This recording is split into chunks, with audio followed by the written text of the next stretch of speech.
welcome back to the Hurricane Outdoor Outfitters podcast. I think that's the name. I think that's the name. Is that the name? I think that's we're going to stick with that, or we're still going to open that up for debate.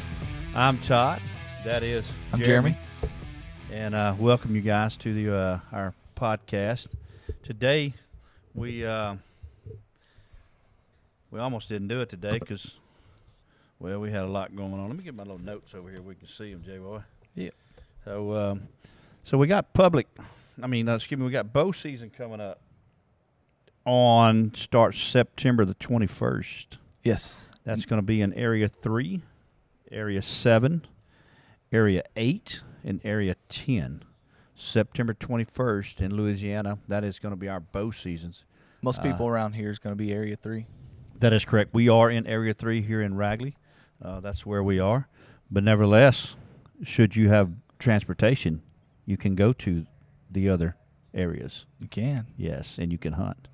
So, Jeremy and I was talking earlier, I am more of a private land guy. He's more of a public land guy. Yeah. And so for me, being the private land, we get to go out and we get to set up our stands, man. We get to cut up limbs and bush hog lanes and set our feeders out and all that good stuff. Privileged land. Yeah, we and we get to go. Is this a spot? I like this spot. Nobody's going to be here, but public land's not so fun sometimes.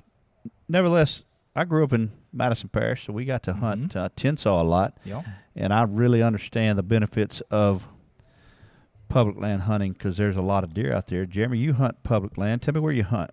I normally in between West Bay and Kisatchie, different areas of Kisatchie, but mostly up by Fort Johnson. That's all Fort Polk, right? Fort Polk, I yeah. got That's you. Fort Polk. Fort Polk for you Southerners. That's where I'm normally at. And the difference is, one, we can't cut high lines. We can't cut trees. Or No limb saws like for that. y'all. No limb saws. But the perk for us, anybody can do it, but the perk is, hey, I can catch the rut here in Area 3, which is usually a little bit earlier, and I can run over to tinsel or buckhorn or something like that and catch a little bit later rut. So I can catch a couple different ruts. So for everybody, the rut in tinsel is around Christmas time. Yes. Just to let you know, in case you didn't know that. Christmas time is the rut, ladies and gentlemen, in tinsel. Yeah. Unless it's changed. I doubt it has changed since I was a whippersnapper up there. But yeah, it's probably the same. They're on that same schedule. They haven't changed. I mean, the difference is, another difference is you said, nobody's going to be there. Nobody. I don't know that nobody's going to be there until I show up to my spot. Mom said we cannot hunt on Christmas Day until we do. That's it. So public land has a lot of benefits as well. Yeah. One, there's a lot of people just don't like public land. They just don't like it. They like that. It's a different mindset. Yeah, You're like hunting that privilege, You're hunting some very pressured deer, and you got guys like me going out a week and a half before season opens and tromping through the woods and stirring up the deer and everything. So they're pressured before season ever even starts. Yeah. So tell me something, man. When you go in there, I know for us, we get to go in when we want to and what have you. But you guys, y'all can't get there too soon, can you? You can't start preparing too soon because, one, well, if you got some place that's really looking good and you've done all the tromping and all that, and then you got Billy Bob. Billy Bob shows up 2 weeks later. He goes, well, here's my spot. So you got a couple things. So if you're going to Fort Polk, they only open the base if you're on base. But certain parts of Fort Polk is only open.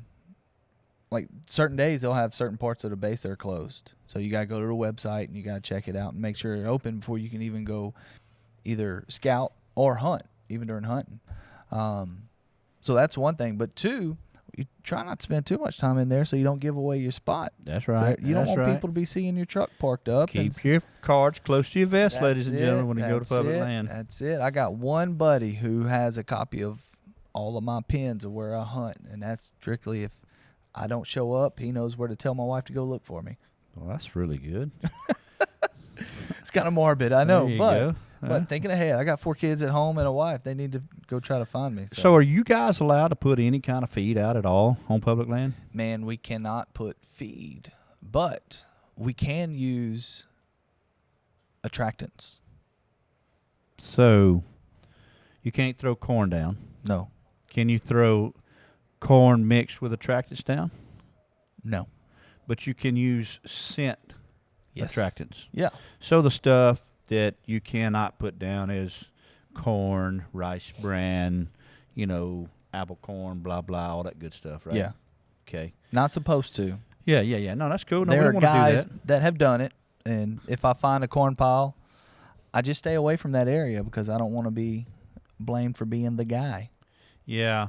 So let's talk about that feed for a while. So on private land, we can, within reason, we can feed just about anything other than sweet potatoes, right? Yeah. We throw corn down. We throw rice bran. We throw persimmon mix, whatever. And, man, we throw this stuff called Cajun Grow attractants and feed. And for you guys out here that don't know about Cajun Grow is a brand that my business partner, John Castle, and I came up with a couple years ago. We started out with just an attractant. And what that attractant was, that was some ground up corn with some bunch of stuff in it. And we put what we call Nutter Butter. It tastes like peanut butter. Man, the deers love it. The hogs like it. It's a pretty good thing. I killed a real nice buck here right behind the store off of that dude about 2 years ago. 10-point, scored a 160 here in Ragley. And then we have what we call cherry berry. Cherry berry is simply the same mix with a cherry berry flavor to it. It's got a berry aroma. You can really smell it through the bag. It's pretty cool. It smells really good. Now we also have what we call our roasted blend. Our roasted blend is simply roasted soybeans and corn, and we mix it all up and call it a roasted blend. And, man, that has done well. We have sold a lot of that. I see a guy right now grabbing a bag of it, or maybe that's rice bran. But that roasted blend it's really, really good stuff. So that is actually a feed that you can feed year-round. It's got protein in it. You can put it. I wouldn't put 100% of it in your feeder, but you can mix. I usually do a bag of roasted blend to 2 bags of corn in my feeders, the all-season feeders that we use. Don't have a problem with it sticking or whatever. Now, we came up with this new blend this year. You know what the name of the new blend is? New Blend, because we don't have a name for it. So we have the new blend. So the new blend is simply roasted soybeans, corn. We have vitamin pack. We have mineral pack. And we have teamed up with Purina to put in protein pellets that actually digest in the second phase or stage of the digestion of the deer, which promotes horn growth and bone density. Okay. And they actually have a weather guard, and I hope I say that right, on there so that when it gets wet, it doesn't swell. So that helps out to prolong it when it gets out on the ground. I would not recommend putting this in your feeder. This will probably clog your feeder up, your spin cast. That's the new blend. The new blend. Okay. And now it will go in a protein feeder. Mm-hmm. You can put it in there. You can mix it up. You can put it all in there, whatever you decide to do. Now, one thing I'll tell you about the new blend is I have sold probably 15 bags in the last 3 weeks here at Hurricane Outdoor. And the feedback that I have gotten, I think your buddy actually sent us something on our page, or maybe was it your buddy or friend? Somebody sent us, they said something to the fact of hadn't seen a deer in a week or so. They put that out, and boom, they've got deer. Yeah. So the new blend, we're real excited about that. We're going to, hopefully grow that and get that. Now I've got a question about Yes, sir. that. I've heard you talking to customers about cage and grow products, and talking about some of them are potentially more attractant based, and some are more of a feed. Am I misunderstanding that? Or No. So what it is? So let's go back down the list. The Nutter Butter and the Cherry Berry. The Cajun Grow Nutter Butter and Cherry Berry are attractants. That is what will attract the deer to you. they're gonna smell it? They're going to smell it. Okay. The roasted blend is a feed. Okay. It is a protein feed, and that will get it will get your deer. It will fill your deer up. Mm-hmm. The attractant side of things, they will lick it. You'll see it on their snouts or whatever. Now, one thing about our new blend that's really, really cool, we actually had it tested out, and it tested out at 18% protein, which is really, really high. It's really good. Really high. So 18% protein for your deer feed is phenomenal. Now, one thing that I like about the Cajun Grow is, John Castle has done a really, really good job of making sure our blend is the best we can make it, right? He's done a good job of making sure our vitamin packs are what we need. He's making sure the mineral packs are there. He is kind of anal about his soybeans. So he has really, really done a good job getting our ingredients where we need it. And so right now we're basically in testing mode. So we're looking for feedback, which is, hey, good or bad, tell me. I want to know. We can fix it. And so we talk about feeds and stuff, and we talk about attractants. Yes. A lot of people just feed corn. And right here we have on our table, we have from Cousins Attractants, my main man, Dan DeWitt, has come up with some really, really good stuff. Old Indian tricks. Old Indian tricks. Y'all can catch them on their website. Dan does a phenomenal job. He came out with this one this year. It's called Critter Getter. He's been testing it for about a year or so. This is what you take, and you just simply pour. I don't remember what he told me exactly. I think you pour like 3 ounces to a bag of corn or something like that, Yeah. and you just kind of mix it in there. And, man, we get people in the store here and I say, hey, man, smell it. And they're like, man, this smells good. Well, he said he had to put on the bottle, not for human consumption. Yeah, because it smells it so says good. it right here. It says a feed enhancer, not for human consumption. So it is called Critter Getter, and I would encourage anybody to get those. I'm hearing great feedback from it. Hey, a look, lot of people saying it works. It is actually one of the things that people come in and ask for because they've heard about it and they've used it, and they've got some friends that take care of it that use that, and they just love it. And if you smell it, put yourselves on a set of hooves like a deer, and you probably eat it too. It's good stuff. Now, he also has Rookum juice. Now, Rookum juice is simply it's a spray that you would put on a rope or a limb. It's for a mock scrape. And now we're getting into stuff I can use on public. That's right. So no public for you, no corn, no none of that for you. Right. Now you can spray this, right? That's it. Yeah. So you can put that on public land and bring in the big boy. Yeah. I've used this product on public over the last couple years. I've made mock scrapes. I've even freshened up an already existing scrape from that was there that a deer actually made, and put a camera on it and see deer coming in. Your does and your bucks are going to come in and smell it, which is See awesome. more deer.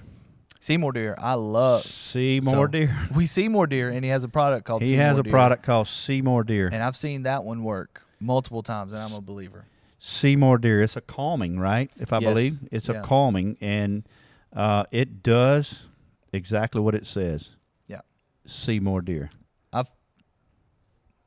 We plan on having Dan on. Dan's coming. And Dan talking to just him, had. so we'll let him explain more about it. Dan just upgraded his knee to titanium. Oh, yeah. okay. He wanted to be robotic. Yeah. So he got him a new knee. When he gets everything working out, he's going to come join us here for the for a podcast. Yeah. So we'll have him in shortly. So not to give too much away, the Seymour deer, how I've seen people explain it, I've seen Dan explain it. Now I've used it is I've sprayed it on the bottom of my boots walking in to the stand. Yep. Early in the morning, Yep. late in the evening, and I've had deer literally walk the same trail that I walked in and smell my climbing sticks on the trees So was that you and I that talked to the gentleman about that the other day? That he was telling us the same story that he walked in, he had deer come up to a stand. Yeah. That's crazy, man. I mean, that's crazy. I've got deer that smell me go in and they go the other way. Yeah. So the only way I can get out there is to come in by chopper, I guess. but yeah, Cuz Attractants from a man Dan DeWitt. He's got some good products out there, and I'm actually testing one for him in the back here on our test plots. We'll get more into depth of that later on when we figure out exactly how that goes. But right now is the time of the year where we're going to use the Rookum juice. That is right. Have your mock scrapes, That fresh is right. up scrapes, your licking branches. If you hang rope, So let's talk about dip rope. it in your rope. Yeah. Any rope will work, right? No. Wow, come on, man! I got a No, rope, been in my no, truck. Why can't I use it? No. I mean, deer smell everything. That's right. And this is secondhand knowledge. I haven't done the rope thing yet, but I've listened to some guys and some experts on this who do this for a living, and it's got to be a hemp rope. They say. I don't know. Maybe a cotton rope. I've heard people say they just dip it in a tampon or whatever. But certain type of ropes. That was out there. But go ahead. But certain ropes might have like an oily substance on them or whatever like that, and that smells, and that comes through, and the deer smell that, and it's not natural for them in their environment. So I could only imagine that that's going to deter them. So let me tell you what works really, really well. Please tell. A candle wick. Candle wick. Candle wick. That's good to know. Candle wick has no oil residue on it. It Okay. is simply it's all natural cloth, if you will, Mm-hmm. and it does what? It sucks that stuff up and it Right. holds it up. And man, it works really, really well on that. Now, can you hang a rope in public land? That means, guys, he does, but he hope he doesn't get caught. No, I need to read up on that one, so Yeah. I'm not 100% sure. Well, in Tensaw, where I've hunted several times, we've hung ropes Yeah. For deer. I mean, I don't see why not. I can hang a camera. Cameras. I can Yeah, hang a camera. Yeah, so you can hang So camera I can pictures. make a mock scrape, and I can hang a camera and stuff. So I don't know why I wouldn't be able to hang a rope. I just need to take it out at the end of the season. Yeah. So they also make a what they call the licking stick, right? You put it in the ground. It's a little stick that kind of weighs back and forth. I wish I had one here. I'd show you that you spray this on or whatever your choice, and that deer licks it and it kind of weighs, and it works as a tree branch. So if you don't have a tree branch, you could put a stick in the ground called a licking stick or whatever, and they can do it. And you could also get you a bamboo stick or something that it kind of is flimsy, willow switch or something like that, and spray that, and that sort of works if you have to just get by. But the best thing, because most deer don't like the open, right? Yeah. So you want some cover on that. So when you get your mock scrape, you'd like to be under a tree. Yep. Find a good branch, tender branch hanging over. Yep. Hanging down. You know, somebody short like me, about shoulder high or maybe a little under. That should do the trick. Usually you find a scrape under it anyway. So Yeah, so Dan sent me some photos and some videos of some of the deer that are on this Rookum juice just yesterday. He called and we chatted, and he sent me some stuff last night, and I think I put them on our Facebook page at Hurricane Outdoor. Man, there was some good-looking bucks on there. yeah. He wouldn't tell me where they were, so Dan needs to send me those pins. yeah, Dan wouldn't let me know where it was. He said the hunters were very protective, but anyway, but he got them on the camera, and that they look good, and that brings me to, you were telling us, you posted on our Facebook about a camera that you used out there in the on the private land there in Fort Polk. Mm-hmm. Which one was that? So I use the Muddy and the Wild Game Innovations. Okay, so let's talk about cameras. You have different types of cameras. We have what you call cell, which is cellular, if you will, cameras. And what that does is you can hook that camera to the tree, and you can subscribe to their subscription, not prescription, my bad. And man, it'll send you pictures right to your phone. You know, as Yeah. soon as they take it and what have you. But that is a monthly fee to that. And then they have what they call non-sales. And the non-sales are the cameras that have the SD cards in there that you got to get on your buggy or your four-wheeler or just hoof it in there and go pull the card and either take the card back home and read it or get you a little adapter for your iPhone and read it or get you I think Wild Game Innovation has a card reader you can slide that dude in and just look at your pictures. So, Tev, you said you use the Wild Game of the Muddy. So the Wild Game of the Muddy are over there by Jeremy. Those are non-sale cameras. Correct. Those are the ones that you have to do an SD card. And Jeremy, right before we went on, you came on, you were telling me about the price of those dudes. They're sub 50, is that right? They are sub 50 for the package. So sub 50 for the package. Let me just tell y'all something. The batteries themselves on the shelf cost $9. The SD card costs $12. Yeah. That's $21 right there. Yeah. So you're at $19 Right. for the camera. So technically, you're paying right? sub $20 Or $29. I'm sorry, my mouth was off a little bit. Yeah. So you're paying sub $20 just for the camera because you're getting 8 batteries and a SD card with it. So that's amazing. Yeah. So and which one do you have? You have the Muddy or the Wild Game? Which one? I've got one of each. I've got a couple. Which one was on the? The Muddy is the one that I really like. That's the one you posted? That's the one I posted. Yeah. Man, that was pretty clear pictures too. So I mean, it's 16 megapixels, and my reasoning for using these cameras is quite simple. It's on public land. Anybody can walk around, and there is a possibility. We don't like to admit it, but there's a possibility that those cameras can grow legs and walk away. Yeah, we were talking about that this week. We're going to get some signs made, and we're going to ask the public what they think about it. The signs are simply going to say, "Hey, if you steal my camera, please leave the card right here. Yes. I want to see what's on the card, please. Please leave the card here." But yeah, so that's why I use these because they're very cost efficient. If something happens, look, I got a big family. I can't afford to be putting a bunch of $150, $120, or $100 cell cameras out. I run. But he does. Yeah, I've got one, but I might run 8 to 12 cameras. I might run 8 to 12 cameras throughout the season, and if one or two of them go missing, it's not that big of a deal because I bought them 4 years ago. I paid $30 for them or whatever like that, and man, they actually give really good video and picture quality even at night.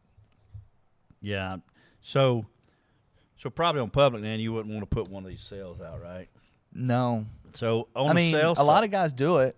But yeah, that's just a preference. I'm just too scared to do it. So on the cellular side of things, we have what the brand of Wise Eyes, and Wise Eyes has exceptional quality. You're going to pay for it. The new Wise Eyes are the dual band, which means you can do Verizon or AT&T built in. They have a built-in GPS in the Wise Eye as well. Mm-hmm. And I'll tell you guys, we just got the Wise Eyes in. I talked to the gentleman over there that makes them and runs the place, and super guys. Kyle's his name, and I haven't put any out yet on my place. But I can tell you what, the people that I've talked to that has them, they talk about the quality, they talk about the camera, they talk this. But one thing they talk about is if they don't know how to set it up or they're having an issue, they're telling me their customer service is top notch, man. I've got some friends that run them, and they had to call the customer service for one thing or another, and they said they are just saying top notch. They help them so much. Yeah. So the Dan, that's what he sends me most of is the Wise Eyes pictures, and man, the quality. I mean, you could see. I mean, you could see everything. You can count the hairs on the hide if you wanted to. And then we also have the Moultrie Edge. It's a real popular brand. That also will send photos to your phone. Now, the Moultrie also, it's called the Moultrie Edge. It also does multiple networks. Yes. So I would encourage everybody if you're going out looking for a cell camera, one that sends photos to your phone, man, you better make sure that you get one that's dual if you have that option. If you don't have that option, you better make sure who's got the best service in that area. Just because you're running one service at home doesn't mean in the woods it's the same. Yep. I know out in West Texas we had some, and I'm an AT&T guy on a phone, but out there, man, AT&T just didn't cut it. we had to go to Verizon. So just know that. And with the dual band, those work well. And so back to the ones with SD cards. These don't have SD cards. They have internal cards. I think you can actually, put you can SD put cards in them, but they have. I was going to bring that up as extra storage. But yes. Go ahead, talk about it. No, I was just going to say you don't have to put an SD card in it. They have built-in storage, and they like you don't have to. So it I comes. lost my thought. You don't have to have an SD card. No, that's good. So it comes in with 32 gigabytes of internal storage. The Wi-Fi does. Yeah. And then you can put another SD card in there for more storage if you like. Correct. And same thing with these guys. These also have solar adapters to them. Yeah. So you put in the right batteries. You don't have to worry about your batteries going dead because they're going to sit there and, provided you have decent sun and a shot to the sun, it's going to keep them charged. Mm-hmm. So, but when you're talking about SD cards, I know there's some still out there, but not as many as others. It's very important to make sure your SD card is a Class 10. Correct. Okay? They have some lower class out there that you can find, and you walk into a store and you see, man, this card's a good deal. It's probably because it's not a 10. Yeah. And when you get that dude back and you look at your pictures, you're going to be really, really upset. Is that a spike? No. Or a 10-point? Or Bigfoot. I can't tell. I don't know. It looks really rough out there. So make sure you check that. Now, like I said, you go to most outdoor stores, hunting and fishing stores like we have here at Hurricane. I don't even run across anything less than the Class 10, just because simply it gives you the best quality that you can get in an SD card. So if you're out there, just getting ready for your season, let's don't forget about our bow seasons coming up on the 21st for these areas. I'm pumped up. And yeah, we got public land, we got private land. Yep. And Jeremy has made sure that everybody here at Hurricane Outdoors is aware that September 21st is a no Jeremy work day. I will not be here. He is going to go bow hunting.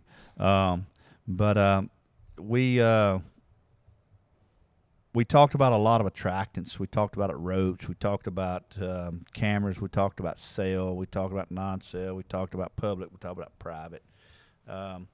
One thing that we tend not to talk about sometimes is public land.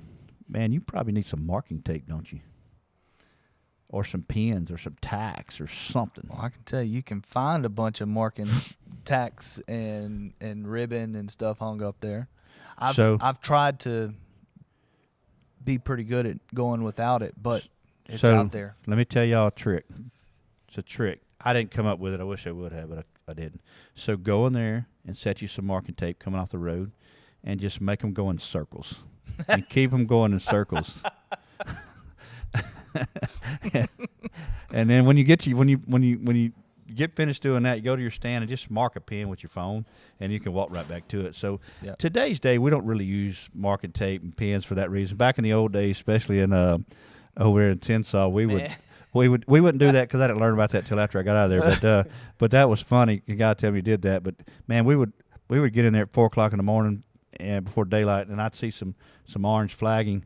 And I didn't know if it was mine or somebody else's or whatever, but that's just a risk you take. That's it. Man, I got OnX. We've got OnX. You got Sport and Forge. Yeah. There's so many apps now that you can get, semi-free versions or cost-efficient versions of it.